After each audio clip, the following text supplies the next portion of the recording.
सभी को नमस्कार। मैं योगा थेरेपिस्ट डॉक्टर गोविंद जतिया।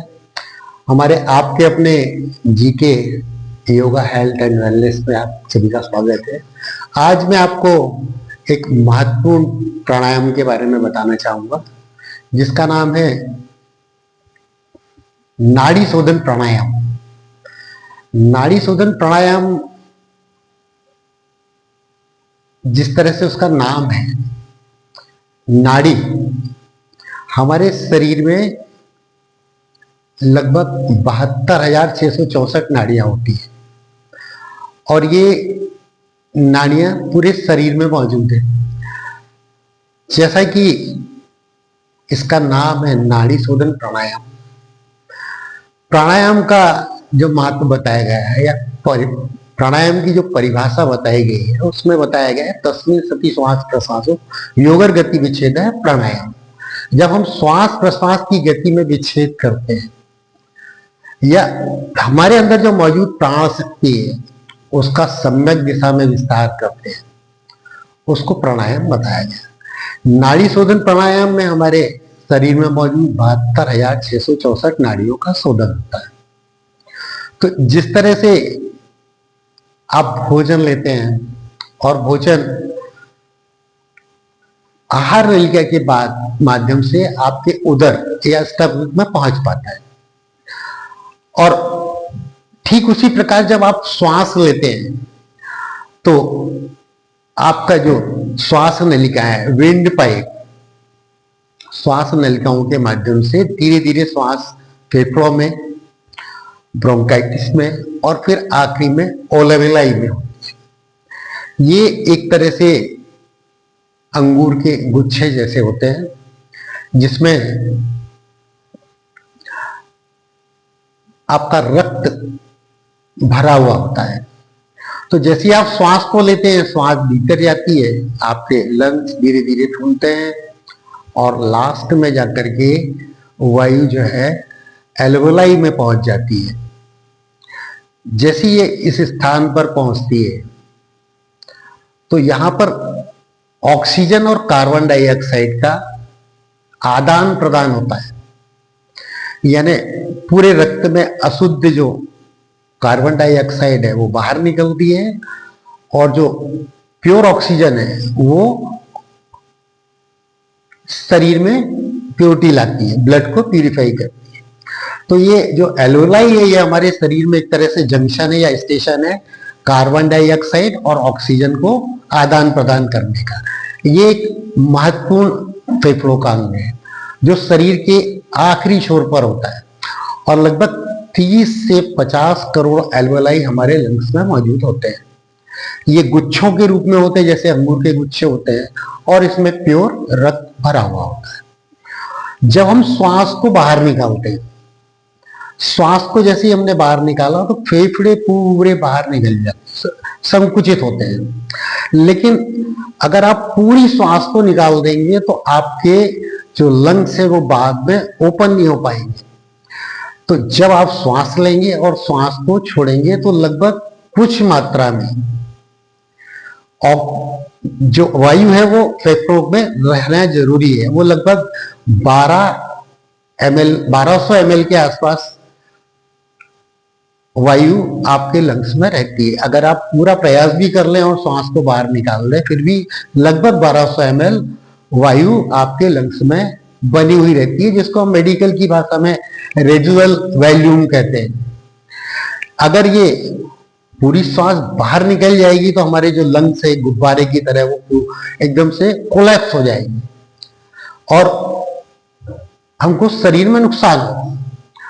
तो श्वास लेना और श्वास को छोड़ना ये तो हमारी नॉर्मल प्रक्रिया है। अब धीरे धीरे जब हम इस क्रिया को करते हैं तो नाड़ी शोधन प्राणायाम में क्या होता है, हमारे नाड़ियों की शुद्धि होती है, साथ में ये प्राणायाम हमारे आयु को बढ़ाता है, दीर्घायु करता है और हमारे शरीर में मौजूद पंच प्राण, प्राण, अपान, समान, उदान और व्यान, इन सारे अंगों को लाभ देता है।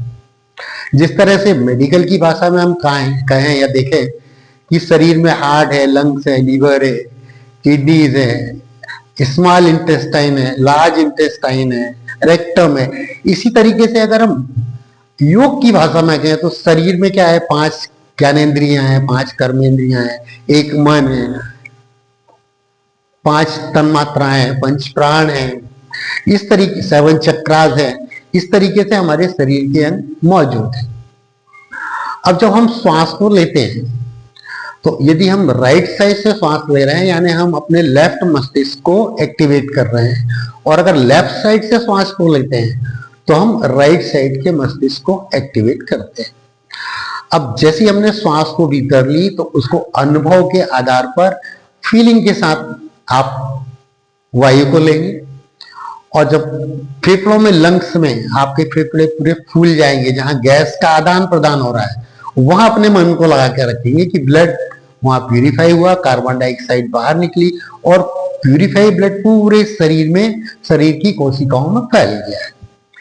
आप अपने मन को शरीर से लगा के रखते हैं तो आपको इसके पूरे पूरे लाभ मिलते हैं। अब जिस तरह से मैंने आपको बताया कि 72,664 नाड़ियों का शोधन होता है, ये नाड़ियां पूरे शरीर में मौजूद हैं, और इनमें जब अशुद्धि आ जाती है तो आदमी अस्वस्थ होने लगता है। जब आप नाड़ी शोधन प्राणायाम का अभ्यास करते हैं तो आपकी नाड़ियों का शुद्धिकरण होता है और शरीर धीरे धीरे आपका स्वस्थ होने लगता है। जैसे आपने राइट साइड से श्वास को ली, बिल्कुल कंट्रोल में दें, और फिर आपने लेफ्ट साइड से श्वास बाहर निकाली, तो आपको यह महसूस करना है कि कितनी ऑक्सीजन हमने ली है और कितनी कार्बन डाइऑक्साइड हम बाहर निकाल रहे हैं। इसका अभ्यास जब आपके पास हो जाता है, फिर आप क्या करते हैं, जितनी मात्रा में आप ऑक्सीजन लेते हैं उससे दुगनी मात्रा में आपको श्वास बाहर निकालना पड़ता है। यानी आप जितनी ऑक्सीजन लेंगे उससे डबल मात्रा में कार्बन डाइऑक्साइड को बाहर निकालेंगे। अगर इसका आपने अभ्यास कर लिया, जितनी ऑक्सीजन ले रहे हैं उससे डबल मात्रा में आप कार्बन डाइऑक्साइड छोड़ रहे हैं, इसका नियमित अभ्यास जब आप कर लेते हैं उसके बाद फिर इसमें आपको होल्ड करना पड़ता है। आपने ऑक्सीजन जितनी मात्रा में ली है उससे 4 गुनी मात्रा में आप उस ऑक्सीजन को लेकर होल्ड करते हैं, यानी बंदों को लगाते हैं, या आप श्वास को रोक कर रखते हैं, और फिर उसके दुगनी मात्रा में श्वास को बाहर निकालते हैं। राइट साइड से श्वास लेते हैं आप, फिर लेफ्ट साइड से श्वास को बाहर निकालते हैं। तो इसमें आयु की वृद्धि कैसे होती है, तो ऐसा माना जाता है कि आपने जब जन्म लिया है धरती पर, तो जन्म से लेकर मृत्यु तक आपकी जो श्वासें हैं वो एक नियमित गिनती के रूप में आपको नीचे भेजा गया है। यानी आपकी श्वास प्रश्वास निश्चित मात्रा में पहले से ही तय कर दी गई है कि आपकी कितनी श्वास लाइफ पर चलना है। तो उदाहरण के लिए मान लीजिए आप श्वास को भीतर ले रहे हैं, आपने 10 सेकंड श्वास को बाहर लिया, भीतर लिया है। अब आप उसको 4 गुनी मात्रा में रोकेंगे, यानी आप 40 सेकंड तक श्वास को ले नहीं पाएंगे, उसको होल्ड करेंगे, और दुगनी मात्रा में आप उसको बाहर निकालेंगे, यानी 20 सेकंड आप उसको बाहर निकालेंगे। तो जितनी देर आपने श्वास ली उससे देवड़ी मात्रा में 1.5 मात्रा में आपने श्वास को लिया नहीं। और इसके पहले मैंने आपको जब पहले बताया था एक प्राणायाम में, जिसको कहा था हमने अनुलोम विलोम प्राणायाम, उसमें ये बताया था मैंने कि जब आप श्वास को भीतर लेते हैं और फिर बाहर निकालते हैं तो एक स्वस्थ व्यक्ति लगभग 24,000 श्वासें 24 घंटे में भीतर लेता है या बाहर निकालता है, यानी 1 मिनट में 15 से 18 श्वास लेता है या वो बाहर निकालता है। उसका अगर हम कैलकुलेशन करें तो ये मान के चलिए, अगर मान लीजिए आपने 10 सेकंड श्वास को भीतर लिया, 40 सेकंड आपने होल्ड किया और 20 सेकंड आपने छोड़ा है, यानी आपने 60 सेकंड श्वास को अंदर नहीं लिया, तो वो जो 60 सेकंड आपने श्वास को भीतर नहीं लिया है वो आपकी आयु में जुड़ जाता है। और जब वो आयु में जुड़ जाता है, वो एक अगर आपका राउंड हुआ है तो उसमें लगभग आपके 20 से 22 श्वास बचा लेते हैं। कैसे बचा लेते हैं, मान लीजिए आपने फिर वही कैलकुलेशन कि 1 मिनट में 15 श्वास यदि ले रहे हैं और आपने 30 सेकंड श्वास को भीतर लिया है, 60 सेकंड आपने रोका है, यानी 60 सेकंड आपने श्वास ली और 30 सेकंड आपने श्वास को बाहर निकालने में लगाया है, यानी 1.5 मिनट आपने श्वास को नहीं लिया है, यानी 15 और 7.5 श्वास आपने रोक ली। ये आपकी आयु में जुड़ जाती है। तो एक बार के अभ्यास में अगर राइट से श्वास लिया, आपने होल्ड किया, फिर लेफ्ट से छोड़ा, फिर लेफ्ट से लिया, होल्ड किया और राइट साइड से छोड़ा, ये आपकी लगभग 44-45 श्वासें आप एक सेट में कर पाते हैं। तो नाड़ी शोधन प्राणायाम के लिए कैसे किया जाता है? एक हाथों की बनाते हैं, प्रणव मुद्रा रखते हैं आज्ञा चक्र पर, अंगूठे और सबसे छोटी उंगली का इस्तेमाल करते हुए धीरे धीरे अंगूठे से नासिका को बंद करके नियंत्रित गति से आप श्वास को भीतर लेते हैं।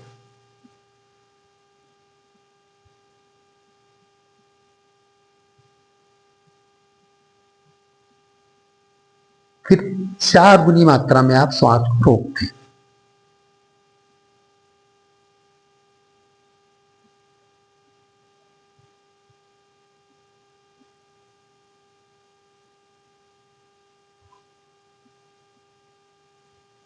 फिर दुगनी मात्रा में श्वास को बाहर निकालते हैं।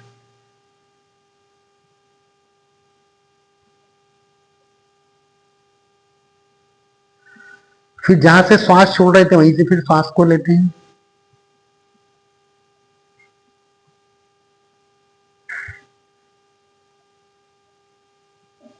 चार गुनी मात्रा में होल्ड करते हैं।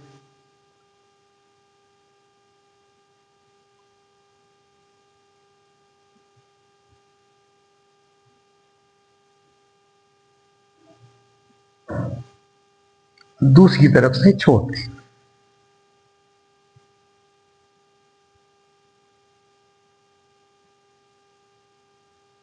ये आपका एक सेट कहलाता है। लगभग 7 सेट से लेके 11 सेट की संख्या में इसका अभ्यास किया जाता है और जब आप नियमित अभ्यासी हो जाते हैं तो 21 सेट तक आप इसको अभ्यास कर सकते हैं। ये अभ्यास करने से हमारा सिंपैथेटिक और पैरासिम्पैथेटिक नर्वस सिस्टम एकदम से हम एक्टिवेट करते हैं। हमारे राइट और लेफ्ट दोनों ब्रेनों को हम एक्टिवेट करते हैं। जब हम नाड़ी शोधन प्राणायाम करते हैं तो बहुत जरूरी है कि हमारा मन हमारे शरीर से लगा हुआ हो। जितनी देर हम मन को शरीर से लगा कर रखते हैं, हमारे मस्तिष्क में विचारों का आना एकदम से रुक जाता है और हम विचार शून्य होने की तरफ बढ़ने लगते हैं। जितनी देर आप मन को शरीर से लगा कर रखते हैं उतनी देर आपके मस्तिष्क को रेस्ट मिलता है और आप पूर्ण रूप से स्वस्थ होने की दिशा में आगे बढ़ने लगते हैं।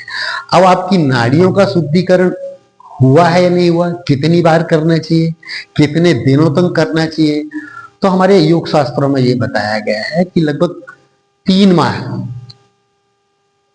4 पहर सुबह, दोपहर, शाम और रात 4 पहर 21-21 फेरे यदि आप 90 दिवस तक कर लेते हैं तो आपके शरीर में मौजूद अशुद्ध जो नाड़ियां हैं उनका शुद्धिकरण हो जाता है।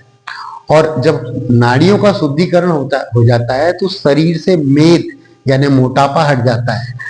आप हिरण की तरह एक्टिवेट हो जाते हैं, दुबले पतले हो जाते हैं और आपकी कार्यशीलता बढ़ जाती है।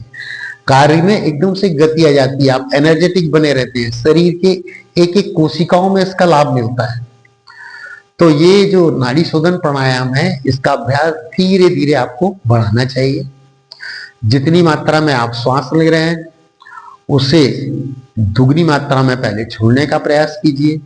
जब इसका अभ्यास हो जाता है तो जितनी मात्रा में आप श्वास ले रहे हैं उससे 4 गुनी मात्रा में आपको श्वास को होल्ड करना है या बंदों को लगा के रखना है, सांस को रोक के रखना है और दुगनी मात्रा में उसको बाहर निकालना है। तो ये नाड़ी शोधन प्राणायाम की विस्तृत जानकारी जो मैंने बताई है इसका आप अभ्यास करें, इसका लाभ लीजिए और मेरे साथ बने रहिए। चैनल को लाइक कीजिए, शेयर कीजिए और सब्सक्राइब कीजिए। नमस्कार।